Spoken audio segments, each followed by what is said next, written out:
Does anyone remember the show? It was not a classic. The movie Teachers. Anybody remember Teachers?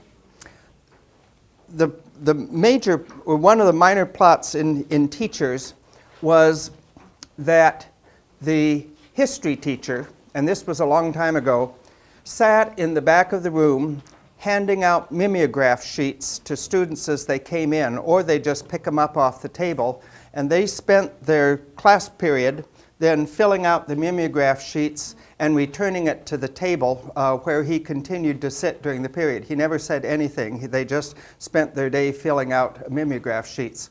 Some of you are not old enough to remember that our great psychedelic high growing up was sniffing the mimeograph sheets. In Jefferson, Iowa, this was about as wild as it got, but if you got a chance to sniff those sheets.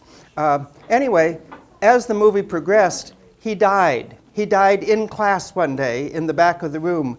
No one noticed. The students continued to come in and get their sheets and take them out and fill them back and hand them back in. It was only at the end of the day when he didn't leave his seat did they notice that the social studies teacher had died. Nice PR for the department. Of course, he is replaced because the principal has to get a substitute to come in. He makes a phone call and he gets a substitute teacher, but that substitute teacher has just stepped out of his apartment, and a man has walked in who is just back home from a mental institution and not quite all there yet. And the principal says, I need a history teacher for tomorrow. Can you come in? And so he says yes. And he comes in dressed as George Washington. And of course, the students are so excited and they just fall all over him. The idea that the real social studies teacher died and no one noticed. Someone with mental disabilities comes in to teach history and is a immediate hit. We need some PR people working for us for that. Maybe our image isn't that good. I can also add, when I worked at the State Historical Society, any of you remember the magazine The Palimpsest? The Historical Society used to publish a popular history journal called The Palimpsest. And a palimpsest is a piece of parchment on which there may be several layers of history written or writing on it. They will write one, and then that will fade, and then they will use the same piece over and over because it was going to be so long-lasting. And so the idea is that you have layer upon layer of information on the same piece. Something like they were suggesting history would be also. The problem is no one knew what the term palimpsest meant, and so the editors were constantly explaining what the title of their magazine was. So they did a survey and found out what should we rename our magazine. And they found that the term history in the general public is cold. It is not something with which you get a warm fuzzy. Heritage is the warm fuzzy. So the magazine became the Iowa Heritage Illustrated, not the Iowa History Illustrated. There have been generations past, I think we're getting over that, for whom history class was the downer in high school. They did not have fond memories of it. And if you want one more example of that, in old Archie comic books, Archie and Reggie and Betty and Veronica, and they were in 1960s, 1970s, they're still around, but without the popularity. Mrs. Grundy taught history. The old lady with glasses and was nobody's friend. She was the history teacher. That's changing, I hope. And I wish if I were starting out teaching Iowa history again, it would be with the resources and the opportunities that we have today, because they're just incredible and expanding. The access to primary sources, the curriculum materials that are being developed, the state standards that even mandate including Iowa history at all grade levels.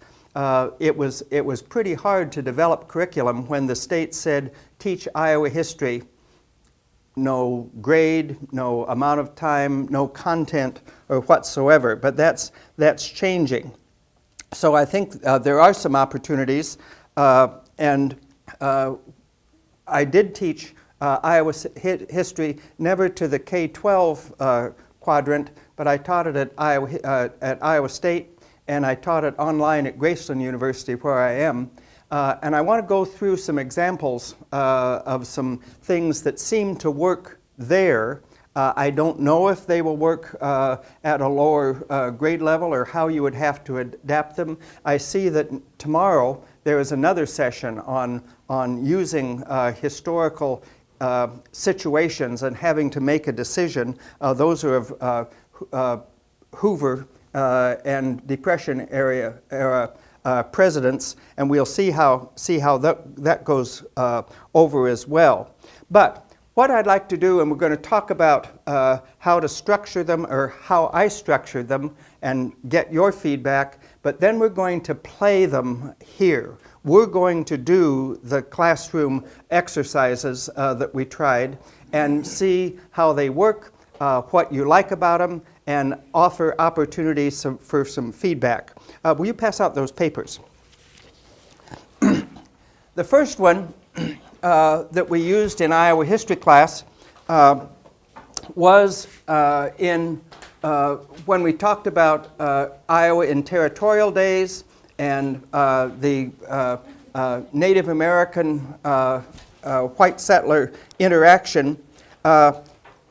We'll go over the background, the historical background, but I want to talk about three things that I think are very important, or it seemed to work for our classes when we tried them. And one is to give the assignment, tell the students that this is happening and you're going to do it at the start of the semester.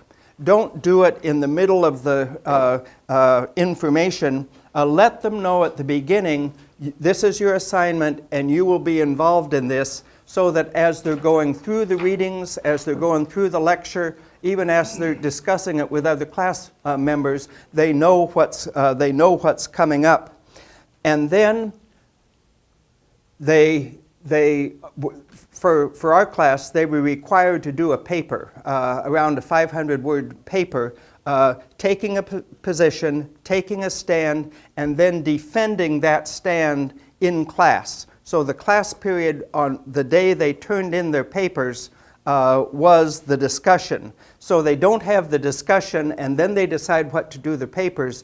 They have to make the decision without knowing what their classmates are thinking, or particularly where the discussion's going.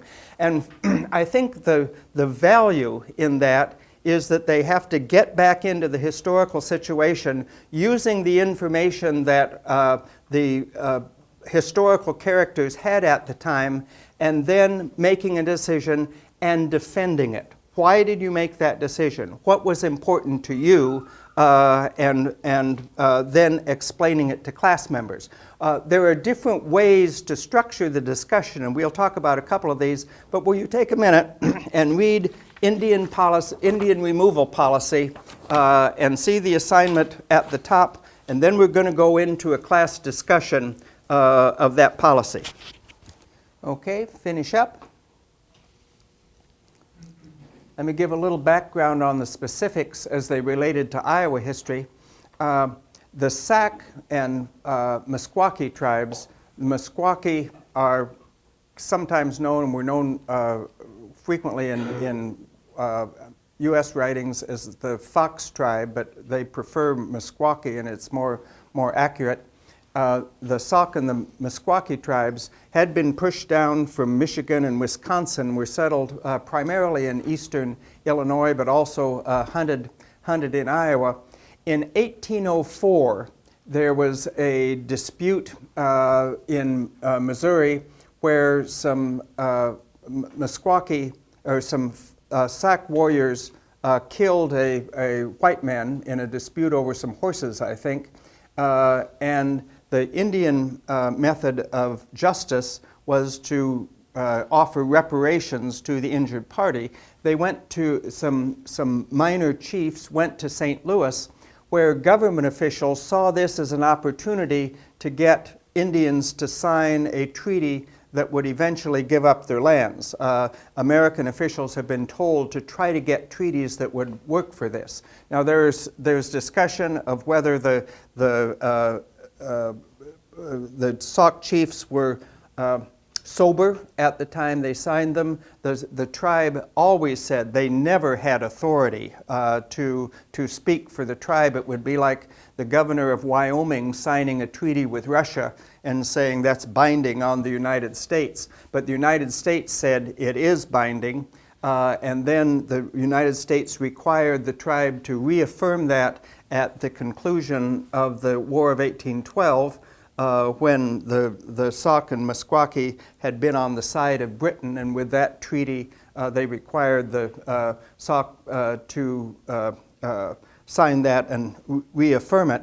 And then by 1830, Jackson is president, and the population of settlers moving into Illinois, there's a push to get the land in Illinois that has been occupied by the Sauk and Meskwaki, get it for open to white settlement. The treaty said there could be no white settlement on that land until the tribe had been removed and the land had been surveyed and offered for sale.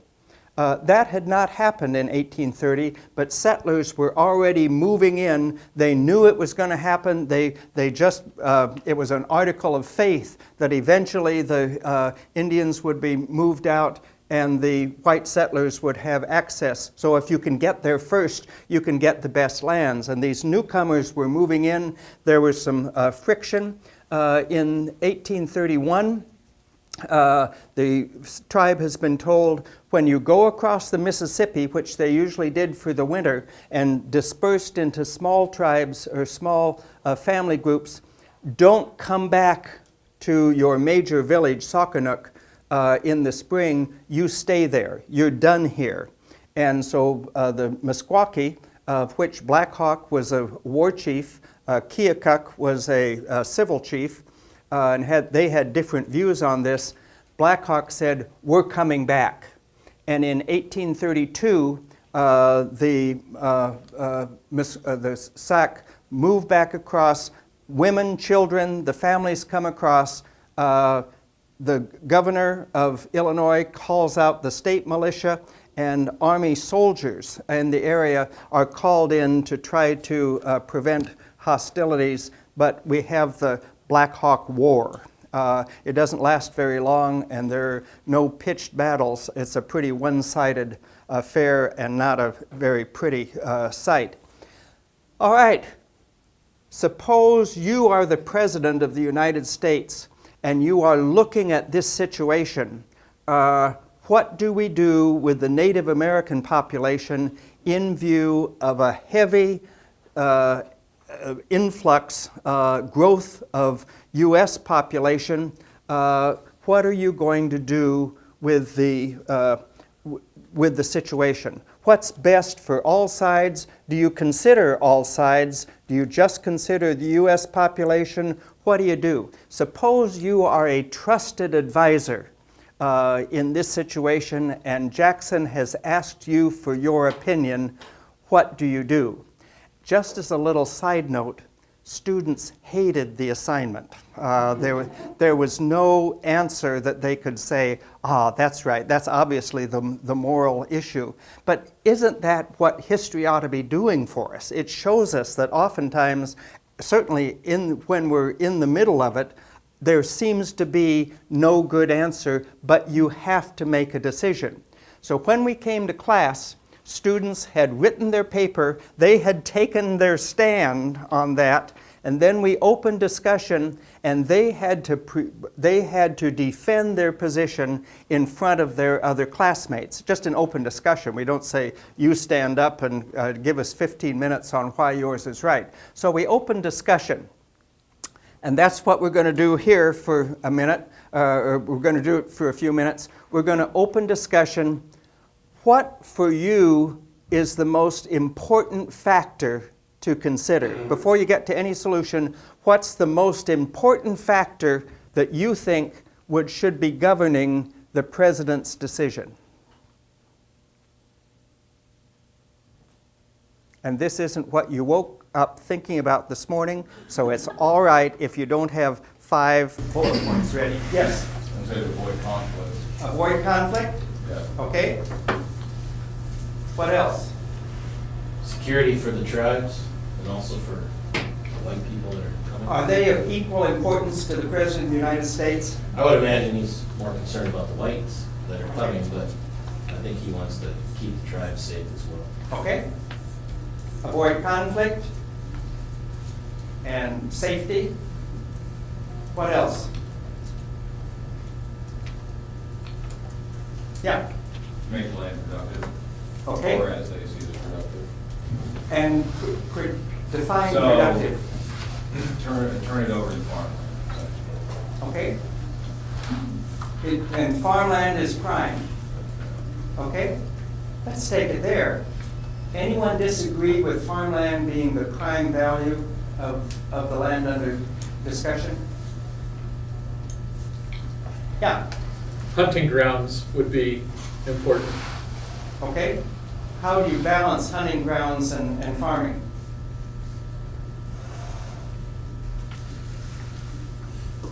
Okay. I said by 1830 that time has passed because, I mean, what we read here, essentially everything's being hunted into extinction. It's not a sustainable way of life. So farming is a sustainable way of life because you can keep moving year on. Okay, in 1830, are you assuming that the Indians' way of life, regardless of the morality, is past tense and we've got to move on to something more sustainable? Okay? Anybody want to take that on? He's not all that tough.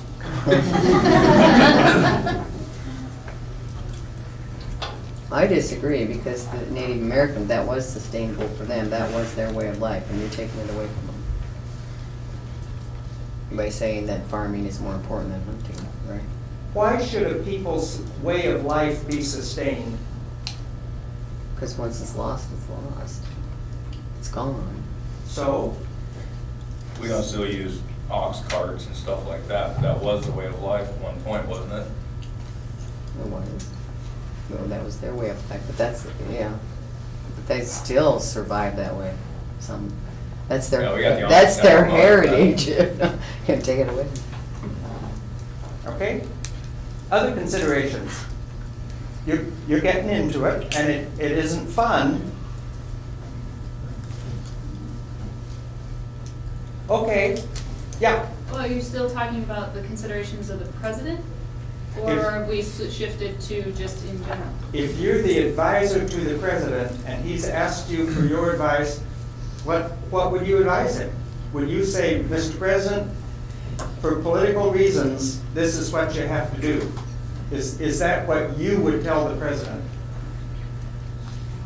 Well, we still have a state view, or a view of the state, which is far more important than the federal government at that time then. So you have to take into consideration the view of the states, and what they would think. Okay? And what would the state want to do? They would probably want to populate and make their own law, Okay? or rules, Yeah. regulations. Assimilation creeping in, I mean, in various forms. Probably the, Policy, yeah. probably the closer you get to the local level, the more difficult it is going to be for the parties to reach an accommodation. That would be my guess. White settlers moving in are not looking at long-term sustainability of Indian cultural values. That would be my guess. Yeah. I mean, I think there's kind of to the point of the state's role in this, an advisor to the president might suggest the importance of political considerations, slave versus free states in these emerging territories. You know, slave labor versus the free labor of agrarian farmers is a really, you know, important issue at this point in time, and only continuing to grow, and how that might interact with Indian removal. Okay. Might be an important thing to consider. Okay. Let's take a vote, yeah. Iowa's not a state at this point. No. Right, we're part of the Wisconsin territory. We're not even a part of the Wisconsin territory yet, I think. Yeah, we're not even up there. I think we're part of a Louisiana district or something. And because there's no legal white settlement in Iowa at this point. Ironically, the Black Hawk War would open Iowa to settlement, even though they didn't live here and the war wasn't fought here.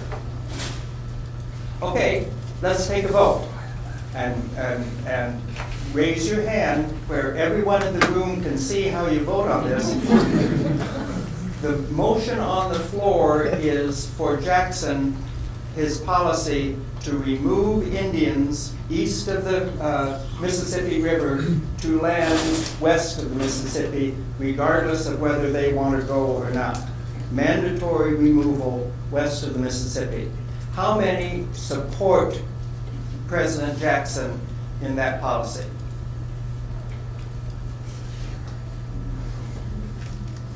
Look around, everybody. Look at who's at your table, who's voting for that policy. Okay, how many are opposed? Okay, opposed people. Why? What are you going to do instead?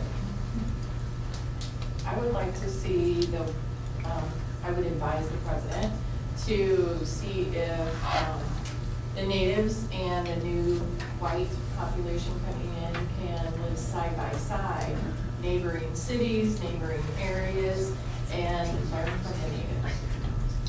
Yeah.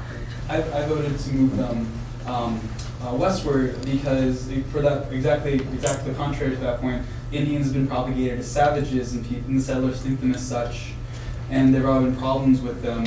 So it would be safer to have them move out than having them try to make peace with the incoming settlers, because the probability of that happening is very low, and it's probably going to end up with more bloodshed. Okay. I think the only way you get away with moving everybody west is if you have some type of assimilation process like he was talking about, and then some type of apprenticeship or training. You know, if you take away hunting as their primary way of life and you can't change them into farmers, well, then you got to have a training program of some sort to help facilitate that. And that's probably, you know, the hindsight of history, the failure of the BIA was they did not make the Native Americans, as they were in the reservation system, self-sufficient enough to where we still have the reservation system today. You know? Is there a time factor here? You're talking about assimilation. What's our time factor? Yeah, I don't know.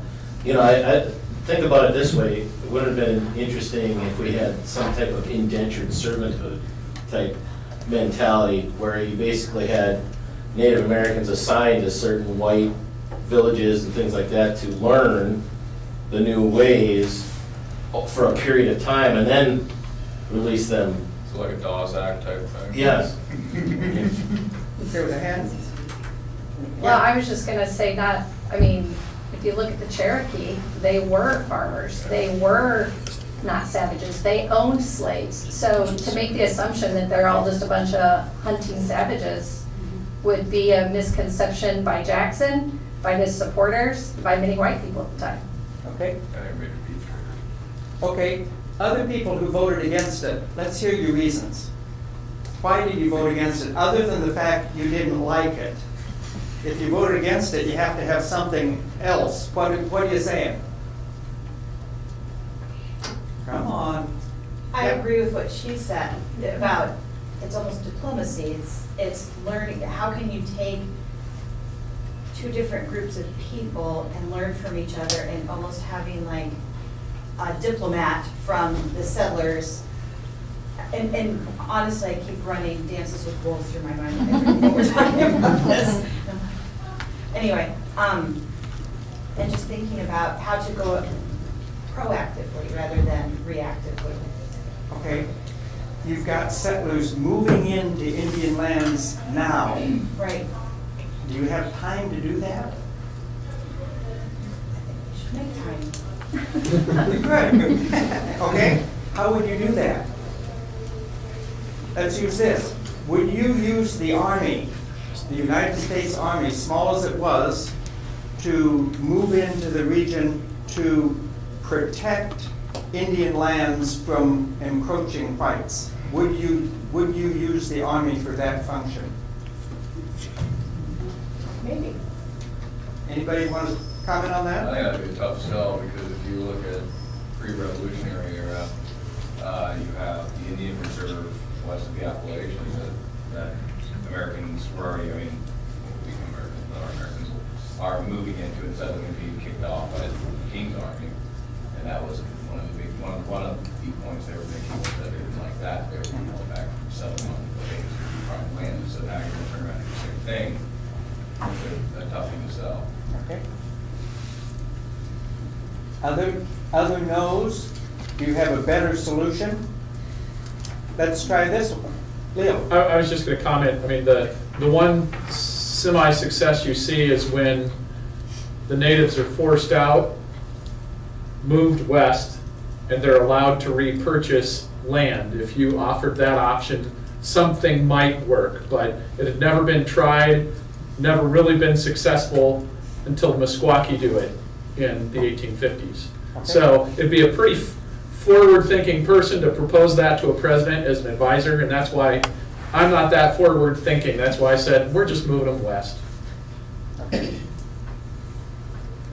Why don't you move the white people west? That's what the white people They are doing that. Yeah. But further west. Okay. It's further west, yeah. Let's see a show of hands again, and you don't have to vote the same way. How many would vote for Jackson's policy of westward movement? How many would vote against? Okay, let's take this one. What about forced assimilation? You break up the tribes, you disperse them over areas where they no longer have the tribal cohesion. Would that make sense? That was tried at times also, of taking the children and putting them in forcing them into U.S. schools. But in another generation, there is no separate Indian culture. We assimilate them in, or a generation or two. Anybody for that? Isn't that kind of the same as killing them? You're killing their heritage. You're Well, not is physically killing them. it better to kill their heritage than their bodies? What was the expression? For the Dawes, I think the expression was kill the savage, save the man. Okay. And that was the idea behind it. I don't agree with it. Okay, students didn't like that assignment either. But I think it's good. I mean, we can say, we don't like that policy. Coming up with an alternative that is better, given the criteria of the time, is a tough one to do when you have to balance the facts. And when you can't say, okay, we're not going to know anything that happened after 1830. We're going to limit us to what we know at the time. If you were going to do something like this in your classroom, how many of you are middle school or high school? Okay, if you were going to do something like this in your classroom, what modifications or how do you think you might apply it? What would be good characteristics to include when you're doing it with your age students? Yeah. I think for middle school, instead of shorten down what the question is, and then also maybe providing a list of options, like we did at the very end, the laundry list that you have to pick through. Okay. And the background might have been covered in other ways, but we needed to do it here. Coming? I've done similar things, but I need like some sort of a guide for them to make sure that they have something so they know what they're gonna talk about. Because like just opening it up to high schoolers, they just kind of look at you with a blank stare. And so having them think about what could be their alternatives ahead of time, and write them down and do it in like a small group setting for them to like research it a little bit more. Okay. And we did require the papers to be written before they came to class, so they're not coming to class and trying to figure out what everyone else is saying. Yeah. So I teach middle school, 8th grade. I wouldn't have to write a paper. I would probably just have them make a list of their points, like bullet points that they could talk about. And then when they get to class, get them into groups. Okay, so if you chose option 1, 2, 3, or whatever, and then discuss it, then come in. So Okay. they have kind of a preparation time. But you would have them get with like-minded people first. Why? To share their ideas, maybe kind of come up with a better plan together. Okay. I think it's helpful as you talk about the history, you know, of this particular piece, if you make current events connections along with that, you know, tell them, hey, whether you realize it or not, these reservation systems are continuing to operate, you know, still under the auspices of the federal government, things of that nature. Good. And then kids are shocked by that still 200 years after this all started, that we're still responsible for maintaining a reservation system. Yeah. And the questions do not end there with cultural assimilation. It goes back and forth. Okay, we're going to take another one, and we're going to try. We're going to use a little different approach. You want to hand those out. This one may strike closer to home because it's on school certification. Somebody mentioned the Amish. I live in Lamoni, and we have Amish neighbors all over. I will tell you my favorite Amish story. My wife is a weaver, and she sometimes takes Amish neighbors to Des Moines for medical treatments or consultations, or anyway. They always offer to pay for mileage. They want to pay. They don't want to be freeloaders. And one time coming back, they were discussing mileage rates, and Vicki mentioned that she had a couple tubs of blue jeans that she was going to have to tear into strips in order so that she could weave them into some rugs. And they said, "Oh, listen, we'd be glad to do that instead of pay. We could do that." Vicki said, "That's great. Getting those torn up would be a lot of time." So one Saturday morning, this particular family has their own spot in Lamoni where they sell jellies and jams and baskets and quilts right on the roadside. It's right by the library. And I had the tubs in the car, and I saw them there, and Vicki had said, take them out to their house. But I pulled in and said, you know, since you're just sitting here not doing anything, maybe I should leave them right here since you're just sitting here not doing anything all morning. And maybe you could use the time to tear up the strips here since you're just sitting here not doing anything all morning. And this large Amish woman came up to the car and said, "You shut up." And I thought she was joking. And so Vicki and I said, "We'll be right back." We went to Hy-Vee and got them ice cream bars and took them back and said, "Maybe you won't be so crabby if we give you ice cream bars," because we were friends before the incident occurred. We gave them ice cream bars, but then about 3 weeks later, I was in the park and they were over there in their selling stuff, and there were 5 or 6 family members. And I walked over, and they all turned with fist raised, "You shut up!" And whatever I was seeing, I don't know of anyone else who has got the pacifist Amish trained to say "you shut up" whenever they come by. But some of them have wonderful senses of humor, and they are good neighbors. Okay, here is another controversy. I want you to read through this, and you're going to be a judge in a legal case. Okay. Now, you haven't had a lot of time to think about this, and we're going to focus the discussion in a little different way. How many would side with the Amish parents and exempt children from state-certified teachers and allow them to continue to one-room schools to age 14? Okay, how many think the state has a legitimate interest to see that the children are educated by state-certified teachers? Okay, I want to do it and mention over here of getting your students together in small groups. Will those of you, and we aren't evenly divided here, it's going to be an interesting discussion. Would those of you who are in favor of state-certified teachers and requiring students, Amish schools, to have state-certified teachers, would you come over, get a chair and come over in this corner? It's not punishment, it's just discussion.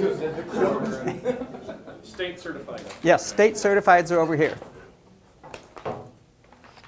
Okay, state certification is an issue these days. You might have been aware of that.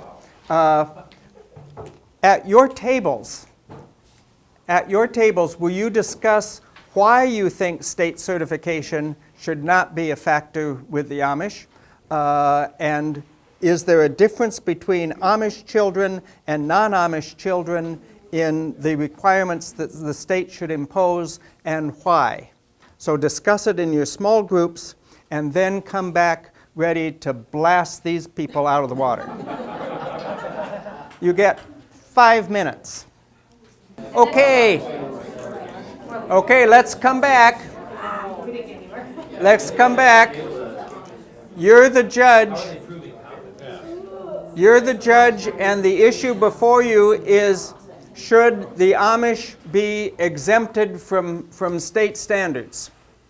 State certified schools, state requirement or attendance standards, or curriculum standards for that matter.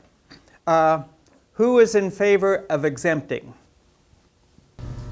Why? I guess one of our key points was that 90% of their children stay within the Amish community, so we felt that they were educating their own to stay within the community. And your response? Well, we weren't in favor of exempting them too, Tom. We're the exempting group, I thought. No. Are you exempting the students? We're the group that wants them to have some degree of standards, yeah. Okay, but is this the defense lawyer? Very good. Okay. No, I'm good. 90% y'all. 90% of Amish students or Amish kids stay in the Amish community. I'm gonna pretend I'm over there, because the argument against that is, the reason 90% of them stay is they are not educated for success outside of their community. They can't leave their community And and there be is strong successful. social pressure for them to stay. And Yes. how about the other 10% who at age 14 their education ended, who don't want to stay in the Amish community? Okay. Is that fair to them? I mean, I think if the concern is, what about this 10%? And the state has a real concern in providing for that, then what about a state-sponsored program to provide that remedial education, those life skills, et cetera, for folks who want to leave the community to then take advantage of? They could go back and get a GED. So it's no problem if the state just says, we don't care after 14. I was thinking that these examples from all the state standards, et cetera, but I feel like they should be required to be educated through age 16, as all school children in Iowa are. That was 17 though, it's not, It's 17? I believe so. They switched. Okay, then 17, whatever. But I believe they should do that. Julie here brought up the idea of homeschool. So are they getting away with this, quote unquote, because they're saying they're homeschooling their kids and reporting that to the state, because the state doesn't really follow up with homeschooling. In 1965, the exemption was a one-room school until 14. And beyond that, if that's all that Amish religion requires, you are under no obligations for further education. Why would you say there's a difference of requiring them to go to 17? Because all Iowa school children are required to. Okay, so that they should be treated like all other Iowa's. No, well, yes, I Okay. think so, but not all Iowa school children have teachers that are certified with college standards, Okay, like homeschool. okay. 1965, the homeschool, I think if we draw the parallel, if we keep the 1965, the homeschool isn't as much of a factor as saying, oh, we can do it like homeschool. It's, are they required to have state certified teachers or are they not? That was the question. What you're saying is good. I'm just saying, if we get into the homeschool, we may be veering off from what the judge faced in the 1965 case. And we thought the state had a compelling interest in making sure that there was a minimum standard being met, so that the state should make sure there's some level of certification in what the teacher had, whether it was a full 4-year degree, as long as the teacher was certified in some capacity, that could be sufficiently met. They had a medical center or a dentist office, and it was called, this is our community hospital, our laws would say you would have to be, if they were charging for that service. Yeah, you would have to be a licensed doctor, call yourself a doctor. So if they're gonna call themselves a school, you need to have licensed educators in the school. What would be the impact of requiring Amish to have a certified teacher in the classroom? How would the Amish respond to that? It might send someone else to be educated to become a teacher from their community. I mean, they don't have to be non-Amish, they can be Amish. And that would require that person to be continuing high school and then going through college? GED. Okay? Is that indicative of some of their beliefs? Yes. Their beliefs would be compromised if they were forced. But that's the choice you make as a citizen of that community, is if you want to be a part of it, that's the republic, that's the decision you make. There's individual liberty, but you also have to be part of the bigger picture. But the First Amendment provides for freedom of religion, and so as uncomfortable as I am with the idea that there are children being educated by non-certified teachers, perhaps only to the age of 14, girls maybe only learning how to sew and cook and garden, their freedom of religion overrides my discomfort. But you're talking about the freedom of religion of their parents. And you're not necessarily talking about that child. Does the child have interests separate from the parents at up to age 14? Certainly, a child cannot be abused, a child cannot be physically harmed and so forth, but in terms of religious rights, does the child have religious rights separate from the parent up to age 14? I think in today's court system, you might get a different answer than you would in 1965. Okay. Might? What's the state's interest in this? We talk about parents, we talk about kids. What is the state's interest in the children? Yes?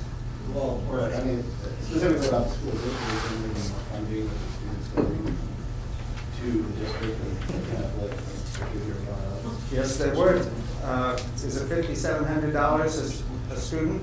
I think it's closer to 7,000. Okay. I think the state also has an argument, the citizenry and the state, like the altruistic reason of why we have public schools is so we have a educated, well-functioning society. And so I think that's the state's interest, is to ensure these people, if they do leave the community, can actually function outside of that. Okay. Or even interact with us. So then you could make an argument too, that the Amish are well adjusted and peaceful community, that you are not using tax money, or these children are not a burden on the state government by having a limited education. Yeah. If somebody, if an Amish was choosing to leave their community, I mean, that's not a decision that they're going to take lightly. So they would probably want to learn at least a basic sense how to function within society. Is it discouraging the children from having a reasonable choice to leave if they have been stopped at 14 education? Does that make it harder on them to decide, I don't want to be Amish? I think they're gonna have that, that's gonna be hard for them regardless, just because that's all they know. And I'm not, that's just what they know. And I think other communities that aren't Amish in America, that's what they know. They know their community, they know, that's just what they know. And I think I was sharing a story, I don't know, it's the 2000s, but there was a boy, my brother-in-law was having some work done on his house, and the lowest bid was an Amish builder, and his son was always with them. And as a teacher, I was like, why is he not in school? You know, it's like, what? But he was in school. He was an apprentice. He was learning the trade. And that kind of led to our discussion on how do we value Right. these different types of knowledge, these different types of learning. Good. Okay, let's expand it now to a more modern setting. What does this open up as a window to discuss the value of teacher certification? And I know this is a crowd to whom that might be a slightly biased audience. What can we learn from this that would open up the state's interest in educating children, the parents' interest in having the right to educate their children as they want, or the children's interest of growing up in modern society? Let's start with the state. You're certified teachers. Why did you go through that to be certified teachers if anybody can teach? You just liked education classes? I think it's because we really don't think that everyone can teach. I mean, everyone can probably teach something, but I think for us, social studies or mathematics, for other science, et cetera, I think that we are called to that to teach it, and we're good at teaching it. Not everyone can do that. I surely could not go teach math, but I like to think pretty good at teaching social studies. Okay. And so I think everybody in here feels that way about themselves, at least to some degree, otherwise they wouldn't be doing it. Okay. Others? You mentioned state perspective and current. What did they decide on vouchers this spring? Are they gonna allow all Iowa students, private school students, to now get money from the state? Is that? It hasn't been decided. It hasn't been decided yet. When are they making that decision? The session's over. Yeah, so it'll be next year, it's on to next year. But I mean, with that in mind, it's a potential big financial interest in the state if they have to start paying for all these, Amish students, private school students, that previously they didn't have to pay for. My guess is that the Amish would not take money from the state through a voucher system or anything else. They want to be separate. But I don't, my guess is that would be a non-starter for the Amish to say, we'll take government money for not sending our kids to public schools. It's not that the government will be paying any more. The government's pot of money is gonna stay the same. Public schools will be receiving less. But not because of the Amish. No. Down with the Amish. Okay, what about kids? Yeah, go ahead. I'm thinking about this from a parent perspective, and as a parent who does not want to educate my own children, I want to send them to a public school or a certified school of some kind so that they get a high quality education. And so the certification process is part of the insurance that that high quality education exists. Okay. But private schools aren't required to hire certified teachers, am I right? I don't think that's always true. Then we'll. When I taught in a parochial system, I had to be certified. Every teacher in the system had to be certified. So it is not true that all private schools. It might be true In for Iowa, some. I don't know, because I taught in Florida in a private school and I was not a certified teacher.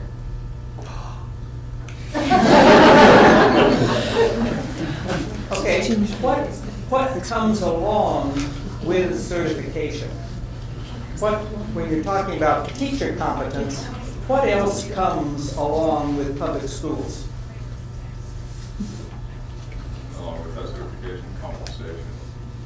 Okay, what do your kids get in addition to the competence of the teacher in the classroom? Broader global awareness? Okay, I think specialization, like he was talking about, like, you got people who are experts in their particular field. Okay. You know, you got somebody who's in band, and you really, you got social studies, you got teachers, where one person, could they do the job of these 6, 7, 8 other teachers that normally teach the job? okay. Well, you also get the curriculum and the standards and the resources and special services for some kids as well. Okay. You get the special services, but the socialization, I think then they can learn and maybe choose from what they know, what they want to do, instead of just being isolated into their community. And for the Amish, that would mean sending their kids where they would mix with all sorts of people at recess Mm-hmm. and before and after, and they would see modern technology, and then they're supposed to come home and say, oh no, we wouldn't want a television. No, we wouldn't want movies. Could the teacher show an AV proposal or AV show in class? Or would that, knowing the sensitivity of the Amish children, should parents have a right to insulate their children into a particular social milieu to keep them away from evil influences growing up? Isn't that the function of homeschooling in part, and private schools, that you're going to create the environment in which your children should grow? Who wouldn't want that for your own kids? Again, the state has an interest in making sure that a minimum standard of education is being met, and a recognition that you are part of a broader culture and a part of a republic that is based on access and responsibilities, and one of your responsibilities as a citizen is to be part of a broader culture. Yeah, the other part of certification is that you're deemed safe to be with children. I mean, there's background checks. Evidence for that isn't true. Okay, stay where you are. We're just going to read through on the back of your Indian removal policy one more that we did, and this students liked this one coming in. What do we learn from the long history of attempts to control alcohol that informs the current debate on recreational drugs like marijuana? Iowa was one of the first states after the state of Maine to pass a prohibition law. Manufacture and sale of alcohol is illegal. That came about, ironically, because in 1854, when the Kansas-Nebraska Act was passed that allowed the possibility of Nebraska in particular to be voted a slave state, not very likely, but it was going to get rid of the Missouri Compromise. As a result, Iowa voted for who would become the Republicans, the Free Soil Party and Republican coalition, and those Republicans included a strong component who were against the sale of alcohol. For abolitionists, slave owners were in the same category as saloon owners, distributors. That was something that was penalizing people who couldn't resist and they were seen sort of as mutual dregs on society. So as soon as the anti-slavery people came in, they also voted into prohibition, although probably the state had not been seen that as an issue. And from then on, Iowa goes into a balancing act. How many of you are Eastern Iowa Germans in your ancestry? Okay, you guys were very much in the swing district. Germans generally wanted to vote Republicans until Republicans went too far on prohibition because it was simply not a part of German culture to drop out beer, drop out Sunday celebrations or Sunday public gatherings and so forth, the way the Puritan Protestants thought they ought to be behaving. So the balance one way or the other went back and forth. And then the 1920s, we tried national prohibition, and that creates this huge underground market and the rise of Templeton, Iowa. The only product you asked for by brand name during the Depression, supposedly, and this huge underground market. And so they repealed prohibition in part to eliminate the lawlessness that prohibition had created. A little known fact on this, when they went to the state system where you couldn't buy liquor by the drink, you couldn't go in and order a drink, you went into a state liquor store and filled out a form and gave it to the clerk, who then sold you a bottle that could not be opened on the premises. You had to take it somewhere else to take.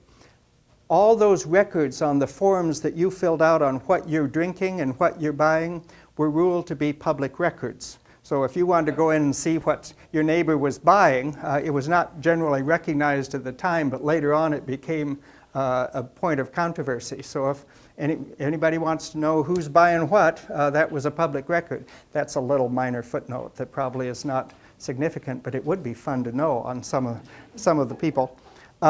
Anyway, in the early 60s, Iowa went to liquor by the drink.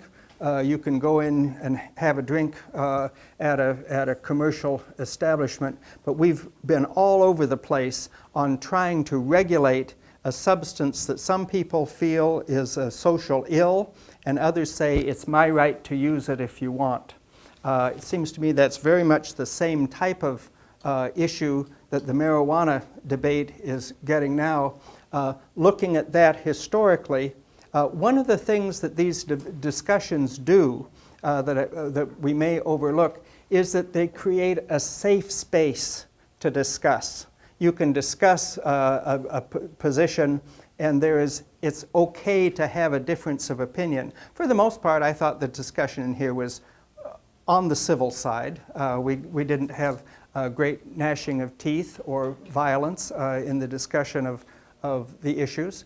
But it does allow students to see people can have difference of opinion, and when they justify those differences, it may even illustrate and illuminate our own perspectives. But I found when we did these assignments in class, if they have come prepared, if they have had to think through the material, if they've had to digest their position and come up with something that they know they have to defend in class, the discussions usually are lively.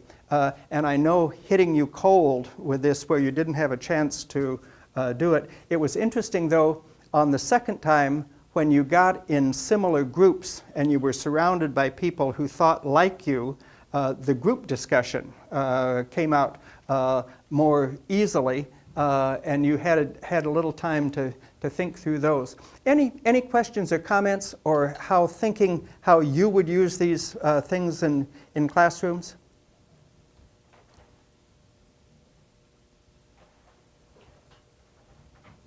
Well, feel free to use the different formats. At one time, for the Jackson thing, I had 100 students in an Iowa history class at Iowa State, and we said, "You are the United States Senate." And I had my class list, and I read it down as if we were having a roll call of the senators. They could vote yes or no or abstain. And one time we had to make them stand and give their vote. And that was different, but you saw people say, okay, I'm going to defend this because I've made this case. And we had some good discussions. The Prohibition Papers, one of the things I will always remember is the shock with which some of the students realized they were prohibitionists. I'm a prohibitionist, and the vision they'd always had was of the old women with the hatchets or marching down the street crashing beer barrels. But that's how it went. Thank you, good luck, and thank you for what you do in the classroom. These are fun.